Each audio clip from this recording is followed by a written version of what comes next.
Ils sont une centaine dans le grand parc de Miribel-Jonage. Chaque année, les sangliers font des ravages sur les terres agricoles à Dessines.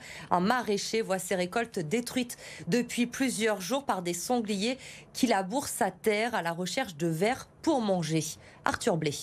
On voit qu'ils ont poussé avec leur nez pour aller chercher en dessous, pour manger les racines et les vers qu'il y a. Ce sont les sangliers qui, depuis plusieurs jours, détruisent les cultures. Ces champs de pommes de terre sont retournés quasiment toutes les nuits. Des dégâts douloureux à quelques jours des récoltes. On en a un peu toutes les semaines, quoi. Donc au début il y avait 200 mètres carrés, puis après 300, puis après 600. Donc on ne sait pas trop à quel moment ça va s'arrêter. Chaque jour on trouve un morceau encore retourné. C'est-à-dire que si ça continue à se dégrader comme ça et que rien n'est fait, ça va être compliqué, oui. Chaque culture saccagée, ce sont des pertes financières pour ces maraîchers. Des maraîchers impuissants.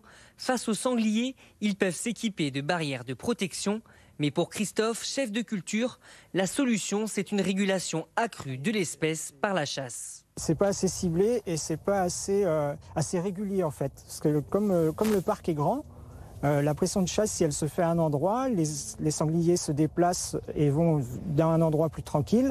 Et vice-versa, la pression de chasse ayant diminué, la pression de prédation, par contre, elle a forcément augmenté. Les cultivateurs en appellent désormais au grand parc de Miribel-Jonage pour octroyer plus d'autorisations de chasse.